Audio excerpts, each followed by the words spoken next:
Tim, how's it going? Good to see you again, bud. Yeah, you well? Yeah. How are you training in Vegas? No, I'm in Sydney at the moment. Yeah. When are you getting over to Vegas? Friday the 4th. Oh, so it's about another 2 weeks until the fight. Nice. I wanted to go through obviously this is on a stacked card. The main event is a hot one, and your fight with Fundora is like the perfect lead-in as well. So just want to get your recollections of the first fight, really. Like, when you got that cut, did you know how bad it was at the time, or did you have to go to the corner and get the your cut man on it, and did it then kind of dawn on you just how deep that cut was? No, I felt it straight away. It was I was watching it live. It was an awesome fight, but it was a disgusting fight at the same time. How much? I mean, I've spoken to you so many times, and it's like those are the sort of fights you like. Yeah, it's 50-50, It's the fights that are remembered for sure.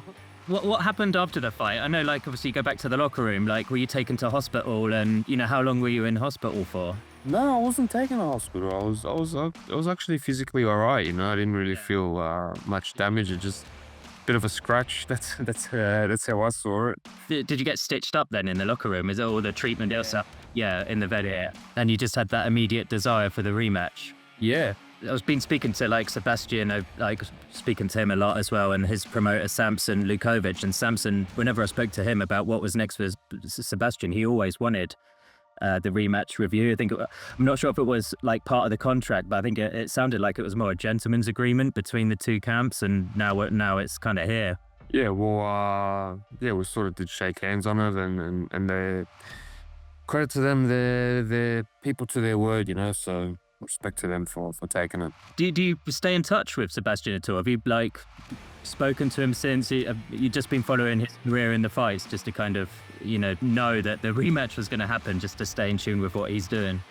Yeah, not really enough. I don't really talk to him too many. I got an idea for a story that I want to run on Yahoo, and kind of the theme for this show with you and Sebastian about the book The Art of War, which is written by Sun Tzu. So it's kind of similar sounding name even to your surname.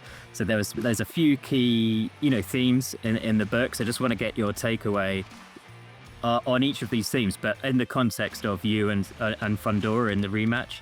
So with one of the core principles is strategy and planning. So how the fight in this book can sometimes be won before you even get into the battle. I've heard that with some boxers. Do you feel like the fight can already be won and lost before you even get into the ring with Fundora for the rematch, based on how you've already felt him and felt his power, and that you can hurt him too? How do you feel about strategy and planning, and whether the fight can be won and lost before you guys even get into the ring on July 19th? Yeah, I think the biggest takeaway from me for the rematch is that the fact that I get to actually prepare for him. And the last time I didn't, I came out swinging and had to figure out on the go, and that's fine as well, But yeah, the fact that I'm able to see what works, what doesn't work, being able to already have shared 12 rounds, and of course things change during the fight. The fight could be won before, but you got to be able to have a mindset of adapting to what's in front of you. That's one of the core principles as well, adapting to circumstances. So what's your kind of takeaway of figuring it out on the fly, like you mentioned in the first fight, and having to adapt quite quickly? Because when the rounds, I think when you're in it, I've only had 2 fights. There was such a low level. I'm not comparing myself to a pro boxer, but the rounds just go by so quick. Yeah. How did you have to adapt, so quickly to Sebastian in that first fight?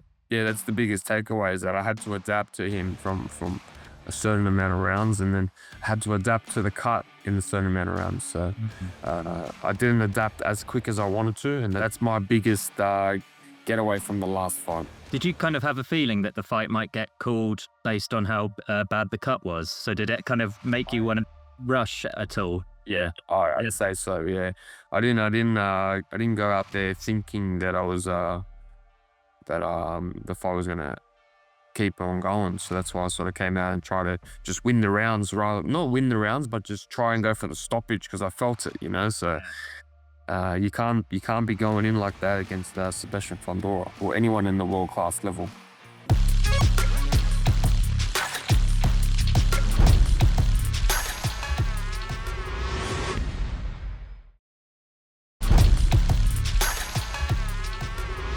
another of the core principles is knowing yourself and knowing your enemy. And because this is a rematch, I feel like you guys know each other pretty well already.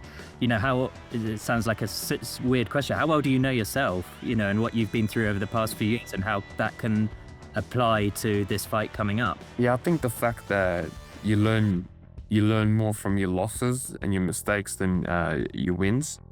So his loss, he came back and completely put on a different show, and that's what I intend to do as well. Another one is effective leadership and discipline. Like, you know, I mean, this is more, I think, with the crew that you're surrounding yourself with. So No Limit Boxing and also PBC and Igor as well. So how good do you think the leadership is in your team that you've got? Yeah, I think the fact that sometimes people make mistakes and being able to own up to it. The fact that I got the right people around me, with No Limit, with my manager, with my coach, with my promoters, everyone's on board and we're all loyal to each other. So that's the main thing. Do you think Sebastian's changed much since your fight? The reason I ask is because, like, with one of the best trilogies of, you know, multiple fights I've seen live was Deontay Wilder and Tyson Fury, and I kind of get the argument now that I think they both kind of took a lot out of each other, and then, you know, since then Deontay's lost, since then Tyson's lost. So do you think Sebastian's changed much since how grueling the war was with you the first time? I don't know. I think that's not really for me to say, I'll be honest with you. I'm not sure what state he's in, but I think he's well rejuvenated right now. Did you see his last fight? He's only had one fight since your guys' fight of the year epic. What did you make of his last performance? I didn't watch his last one, I'll be honest with you, but they put in a certain bloke for particular reasons. Yeah, it's kind of like the opposite of what you've had with Bakram. Yeah. Again, like the card itself is, you know, fire. What do you make of like Mario Barrios and Manny Pacquiao in the main event? What's your takeaway on, like, you know, do you think Manny can roll back the years and get what I think is kind of like an unlikely win against Mario, just because of the 16-year age gap and Mario's more active? You know, what do you think? Do you kind of agree with that? Or do you think Manny deserves a bit of respect because he's the legend? No, I think age is a big part. I think if Manny Pacquiao wins, it's going to be one of the greatest victories, you know. But it's very, very challenging, I'll be honest. I think Barrios is young. You can't cheat age in this sport. Yeah, great way of putting it. The last one for me, I wouldn't mind going back to like a conversation we had, I think it was a year ago. And I knew, like at the time, I think you'd been in Thailand. I knew you'd been training in Vegas when I'd been seeing you. You know, obviously you're in Australia right now. You know, you're a man of the world, is what I was saying to you. And I was saying, like, if you had any bucket list, you know, trips to go on, I'm sure you said it was either the Mediterranean or the Amalfi Coast, and in your head you're picturing a cigar and a black coffee, but you said to me, I didn't want to do it until I'm retired. But why can't you do that now? I'm not good with taking rest because I'm so determined and focused on where I want to be and just very goal driven. So I can't rest and relax. So that's what I say. But when it's all said and done, that's when I get to enjoy the fruits of the labor. Yeah. But for now, it's just grind on. So if in this scenario where you get your revenge over Sebastian, you're at the post-fight press conference, you walk past me and I just bring out 2 cigars, would you have one be there and then? I don't know, we'll see. Great stuff, Tim. I always like speaking to you. You know, you're one of my favorite people in the sport. I'm going to be there in Vegas. I look forward to seeing you and Sebastian on fight week. Yeah, appreciate that, man.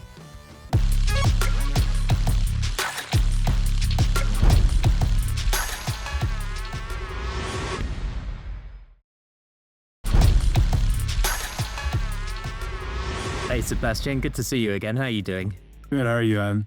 Yeah, good. I'm really looking forward to this event we've got coming up in July. You know, seeing Manny Pacquiao come back, but also seeing a rematch of you and Tszyu. So one of the things I want to write about is like the concepts that are from the book, The Art of War, and how it can kind of relate to particularly you and Tim. So first of all, I want to go back to that first fight, because first of all, when I think of some of the best fights that I've seen, the Erickson-Lubin, I thought that was a fight of the year contender. I think it was 2022. I loved watching that live. I was lucky to be in the arena to see you and him go to war. Then obviously you went to war with Tim. And do you enjoy those types of fights as much as I enjoy watching you in those types of fights? I do. I think it's very entertaining for the fans. What are your recollections of the first fight, particularly when you cut Tim? Like, did you know that the fight was at some point gonna be stopped because of the cut? I didn't think so. He looked game the whole time. Him running into me. I mean, those things you can't control.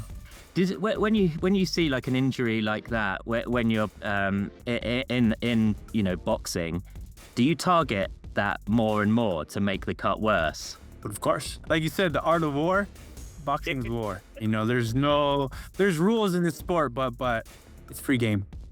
Yeah. And one of the things, like I've spoken to your promoter Samson quite a few times, since the fight, and it always seemed like it didn't strike me that there was a rematch clause in the contract, but Samson was always like, there was like a gentleman's agreement that you guys wanted to take the fight again because of conversations you'd had with Tim and his team and PBC. Is it a rematch you always wanted immediately after leaving the ring that night? Well, first off, I was never in those tables to talk rematch or anything like that. They mentioned it to me after he fought Spencer. They said, hey, you want to fight Tim? We got it done. But the gentleman's agreement, any of that, I wasn't there. I kind of feel like you did the really smart thing by not returning to the ring, I guess, as quickly as Tim did. Then he lost to Bakram Murtazaliev in the third round. He's since come back with a win. You took more time off, recovered from the fight. Do you think that kind of benefited you more so than Tim rushing back, having that extra time to recover from the first fight? He needed more time to recover because he got hit more in that fight. But we had a little swollen nose, nothing wrong with it, but they gave us time to heal, so we took advantage of it. Yeah, I think it was really smart doing that. One of the key concepts of the art of war is strategy and planning. When I spoke to Tim yesterday, he said he didn't get too much time to actually prepare for the first fight, so he thinks his strategy and planning this time around is going to be even better and more efficient. How do you prepare for someone you've already fought? Do you knowing that what they've done in the ring, do you think they'll be the same? Do you think they'll be better or worse? How do you prepare for the rematch? Yeah, we do. We hit the bag, we train, we spar. No, I think whatever Tim brings is going to be great for Tim, but we're focused on what Fundora can bring. So whatever he brings, bring it on. Another key concept is knowing yourself and your enemy. Do you feel like your enemy, in this case Tim, perhaps more than any other fighter? I reckon, but I'm not really worried about him being an enemy or anything like that. I just need to focus on what I can do. What can you do? I'm gonna win.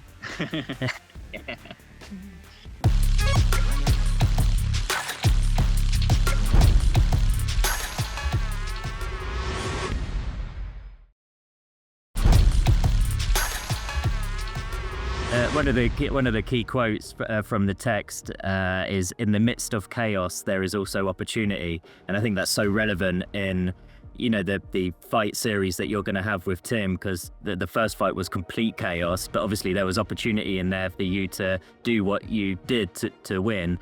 How do you, is that something that you do in the ring and you adjust there and then, or is that something you work on with your dad and training staff? How do you prepare for chaos? Yeah, stay calm. Our camps aren't easy. The fight's the easy stuff. Family, all that stuff, that's the easy stuff. We're smiling, we're enjoying. We see fans, they're greeting us, they're loving us. The camps are the hard things, so we go through lots of dramatic stuff through camp, hard things, hardship, and when the fight comes, the chaos that you guys see, is nothing but a breeze. Yeah. What do you think about this quote? "He will win who knows when to fight and when not to fight." As like you said, planning. You gotta know, you gotta have a strategy. You have to believe in it. You have to believe in what you're gonna do. So these things are things that me and my father talk about a lot. We go over these things often. So what your questions aren't new to me. With another key concept is effective leadership and discipline. I feel like you've got like such a stable team, you know, with your dad, Freddie, with your promoter, Samson, PBC. You know, when you look at the people around you, you know, what do you think of when it comes to effective leadership? And is there anything that your dad has taught you when it comes to, you know, being able to lead and having discipline? Plenty of things. My team, I think, one of the best teams in boxing. You know, we go out there, we do our job, we do it professionally, make sure there's no bumps or cuts or anything like that, and we just get the job done always. Yeah, you do. Yeah, I love watching you fight, and I love being around you and your team. It's always a good time when it's a Sebastian Fundora fight week. And Gabriella as well. You know, you guys bring it all the time. What do you think of the main event? You know, Mario Barrios and Manny Pacquiao. Do you think the age gap will be too much for Manny to overcome, or do you think we can't look past a legendary fighter like Manny? We'll see. I haven't seen Pacquiao since the Ugas fight. Yeah. Everybody hasn't seen him. So Barrios is a champion right now. Barrios is on top of his game. We'll see what Pacquiao can bring on. Yeah, we will. And your thoughts on the general 154 landscape? Because, you know, Jaron Ennis is moving up. It has been reported today that he might be fighting Virgil Ortiz. You know, the winner of you and Tim could be a great fight against the winner of Boots and Virgil. You know, what do you make of these kind of matchups that we could be seeing this year and in the years ahead? I'm not a promoter, but, you know, if it's up to me, bring it on. Everybody can get it. Yeah, I love that attitude, Sebastian. Yeah, I'm looking forward to the fight week. I'm going to be there. Thanks so much for your time, and best of luck on, you know, for the rest of the camp and on fight night too. Thank you so much. See you there.